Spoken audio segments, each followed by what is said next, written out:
Hey guys, I wanted to talk to you today about why I care so much about fertility and about preconception preparation and nutrition and health. So, like many people, it really starts with my own personal story and my own personal journey.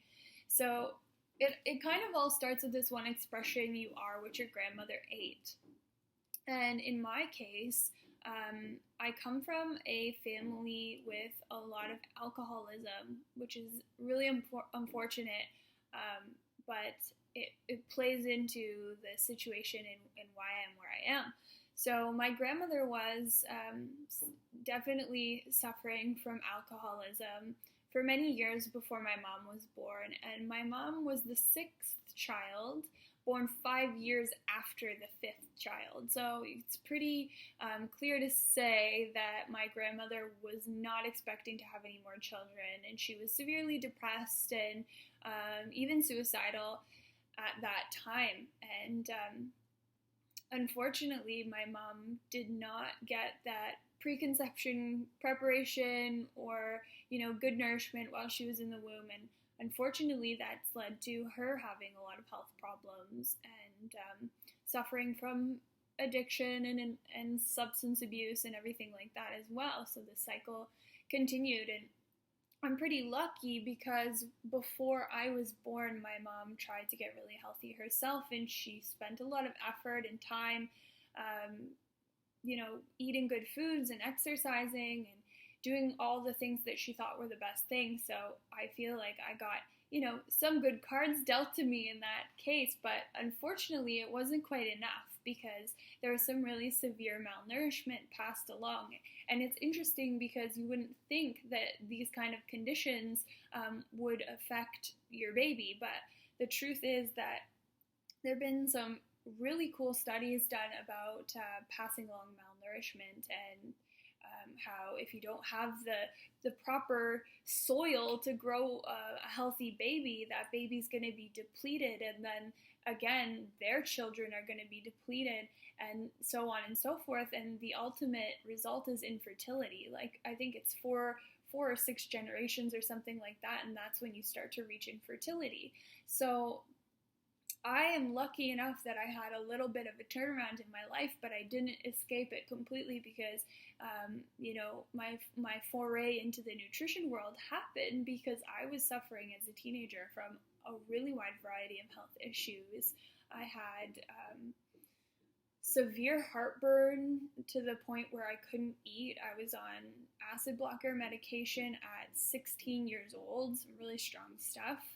I had, constant allergic reactions, really intense hay fever, fatigue. I got to a point because of my digestive issues, some kind of sort of like IBS that I was suffering from that I never addressed with a doctor because I was embarrassed. I became severely underweight. All of this stuff led to severe depression for me and anxiety, and it was a pretty miserable time. And I got to a point where I thought, this is the body that I've been given, and this is what I have to deal with. Like, I felt like an 80-year-old at the age of 18, and something clicked, and I said, this isn't normal. Like, this can't be right. So I Googled it. I Googled, what does it look like to be malnourished? I think that's the first thought that came to my mind at that time. And I started realizing and started looking into nutrition and what it could do.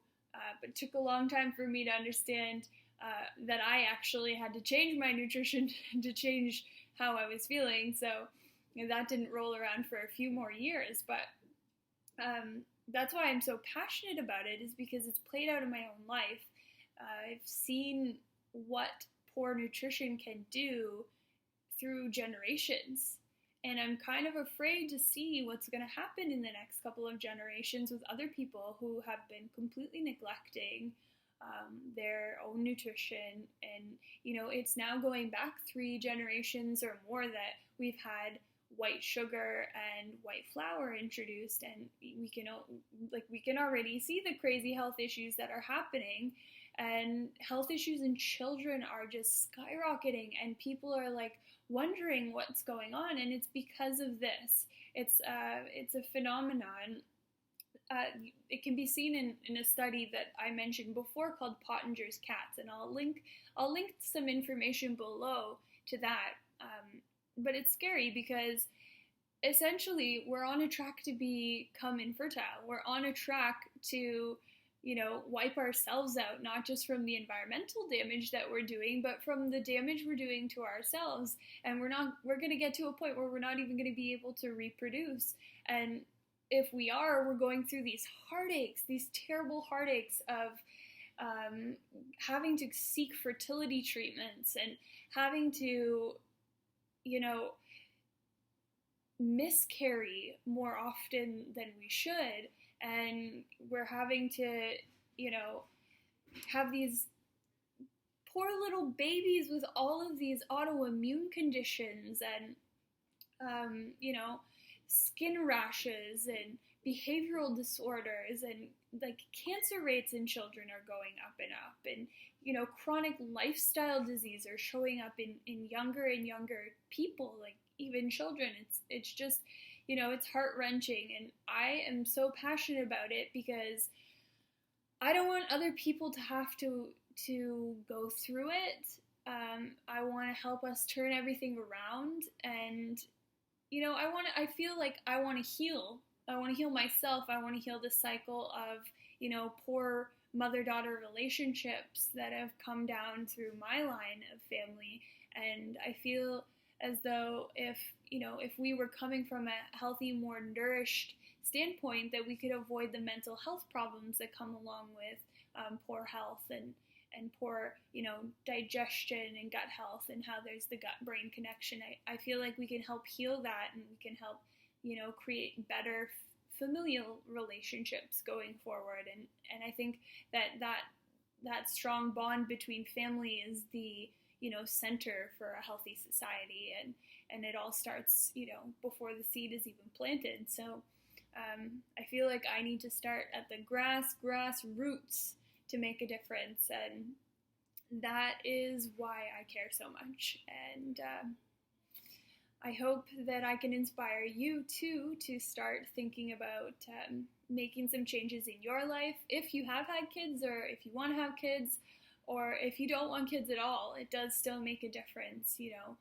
All healthy changes make a difference in your own quality of life, and you don't have to deprive yourself at all. In fact, you can make the choice to empower yourself and, consciously choose to live a better life and eat better food and get better nourishment. And, all of that to me means you'll be able to love more and receive more love and just be happier overall. So thanks for watching, and I hope you come find me and stay in touch.